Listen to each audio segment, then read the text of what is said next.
வணக்கம். தேவிமணி சினிமா முரசம். இன்னும் தேர்தல் மும்முரமாக வேலைகள்லாம் கட்சிகள்லாம் ரொம்ப மும்முரமாக ஆரம்பிச்சாச்சு. அவங்கவுங்க வேலைகளை ஆரம்பிச்சிட்டாங்க. இந்த நேற்று முளைச்ச விஜய் கட்சி கூட வேகமாக வேலைகளை ஆரம்பிச்சிருக்கு.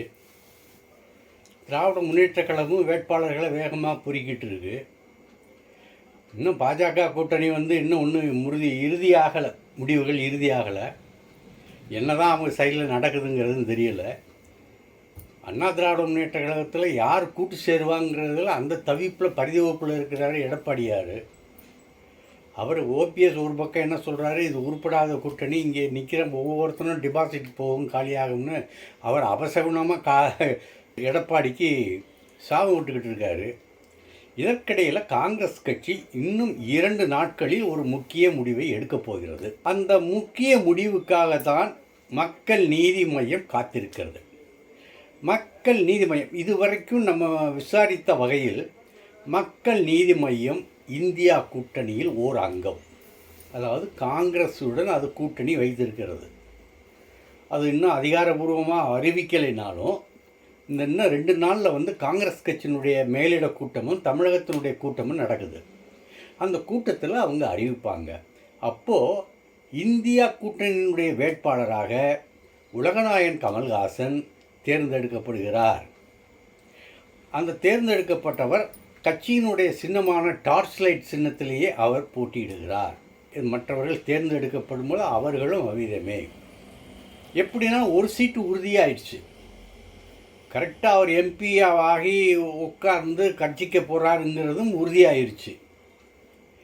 இந்த இந்தியன் 2 படம், இந்த எலெக்ஷன் ரிசல்ட்டு, இந்த தக் லைஃப் ரிசல்ட்டு, இதெல்லாம் ஒன்றா முடிவாக ஒரு வரும்பொழுது ஒரு முக்கியமான ஒரு பொறுப்பில் உலகநாயகன் கமல்ஹாசன் மெம்பர் ஆஃப் பார்லிமெண்ட்டாக இருப்பார். அது நிச்சயம். அதில் யாருக்கும் சந்தேகம் வேணாம். அவருக்கான இடம் இப்பொழுதே ஒதுக்கப்பட்டு விட்டது என்று காங்கிரஸ் கட்சியின் சார்பாக சொல்கிறாங்க. இது திராவிட முன்னேற்ற கழகமும் வரவேற்று இருக்கிறது. அதாவது இதெல்லாம் இன்னும் அதிகாரபூர்வமாக அறிவிக்கவில்லை, அதிகாரபூர்வமாக அறிவிப்பார்கள்.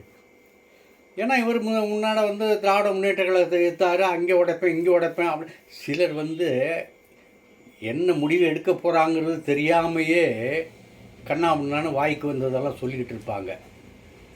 அதெல்லாம் எலெக்ஷன் நேரத்தில் தாராளமாக நடக்கும்.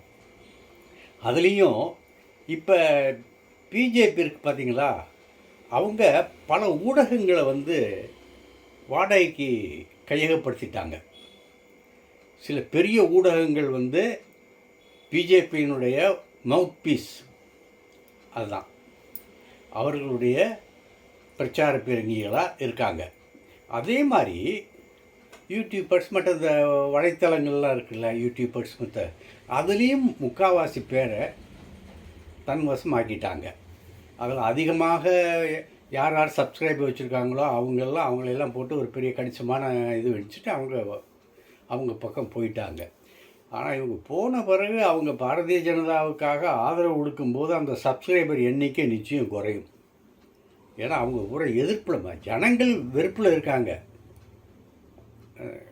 ஜனங்கள் வெறுப்பில் இருக்கும்போது மற்றவங்க அதுக்கு நான் அவங்களுக்கு தலைமை தாங்கிறேன்னு சொல்கிறவங்க அவங்க சொல்லபடி கேட்பாங்க. தலைமை தாங்கிறவங்கள சொல்கிறாங்கல்ல, அவங்க பேச்சை மற்றவங்க கேட்பாங்களா, ஆதரிப்பாங்களா?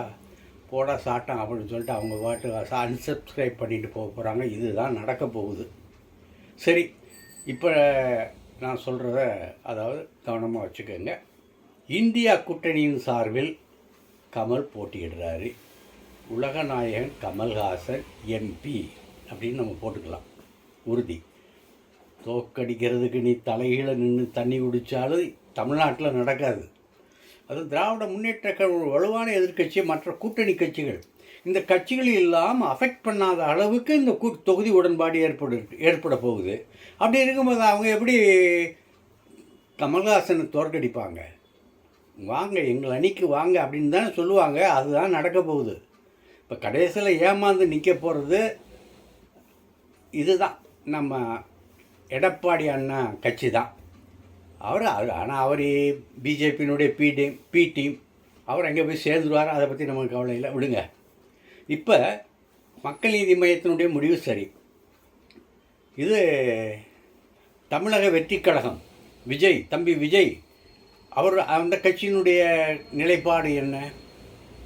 அதனுடைய நிலைப்பாடு தான் எலெக்ஷனில், பார்லிமெண்ட் எலெக்ஷனில் நாங்கள் நிற்க போகிறதில்ல, யாருக்கும் ஆதரவு அளிக்க போகிறதில்ல அப்படின்னு சொல்லிட்டாங்க. சரி, யாருக்கும் ஆதரவு அளிக்க போகிறதில்ல. இப்போ என்ன பண்ண போகிறீங்க? அந்த நேரத்தில் இங்கே இருந்தீங்கன்னா உங்களை மற்ற எல்லாருமே கேட்பாங்க, எல்லாம் பண்ணுவாங்க.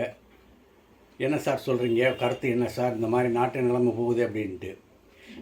இதிலிருந்து தப்பிப்பதற்காக கோட் வெங்கட் பிரபுனுடைய படம், நம்ம டாப் ஸ்டார்ஸ் பிரசாந்த், மைக் மோகன், பிரபுதேவா இவங்களாம் நடிக்கிறாங்கல்ல, அந்த படத்தினுடைய படப்பிடிப்பு ரஷ்யாவில் நடக்குது. ஒரு மாதம் அங்கே ஷூட்டிங். அங்கே போய் இவர் உக்காந்துடுறாரு. யார்? விஜய். ஓட்டு போட வருவாரா இல்லையா அப்படிங்கிறதெல்லாம் தெரியலை. ஆனால் அங்கே போய் ஒரு மாதம் உட்காந்துக்க போகிறாரு. தேர்தல் காலத்தில், பிரச்சார காலகட்டத்தில் அவர் இங்கே இருக்க மாட்டார். அந்த தேர்தல் ஓட்டுப்பதிவு நாள் அன்னைக்கு அவர் வரலாம். அன்றைக்கி ஷூட்டிங் முடிக்கிற மாதிரி தான் அந்த மாதிரி ஒரு திட்டம் போட போகிறாங்க. இப்போ எலெக்ஷன் கமிஷன் அறிவித்த பிறகு அது கரெக்டாக தெரியும். இன்ன தேதியில் ஓட்டுப்பதிவு, இன்ன தேதியில் எண்ணிக்கை, இன்ன தேதியில் முடிவு அறிக்கை அப்படிங்கும்போது அதுக்கேற்ற மாதிரி நம்ம வெங்கட் பிரபு ஷூட்டிங் ஷெட்யூலில் வச்சுக்குவார். அந்த ஷெட்யூல் வந்து ரஷ்யாவில் நடக்கும். அந்த ரஷ்யாவில் இதுக்கேற்ற மாதிரி இந்த முடிவு, அந்த ஓட்டுப்பதிவு அன்னைக்கு அவர் இங்கே இந்தியாவில் இருக்கிற மாதிரி ப்ரோக்ராம் போடுவாங்க அப்படின்னு நமக்கு நம்பத்தகுந்த வட்டாரங்கள்லேருந்து தெரியுது. சரி, பார்ப்போம். நன்றி, வணக்கம். இந்த வீடியோ உங்களுக்கு பிடிச்சிருந்தா லைக் பண்ணுங்கள், கமெண்ட் பண்ணுங்கள், ஷேர் பண்ணுங்கள், சப்ஸ்கிரைப் பண்ணுங்கள்.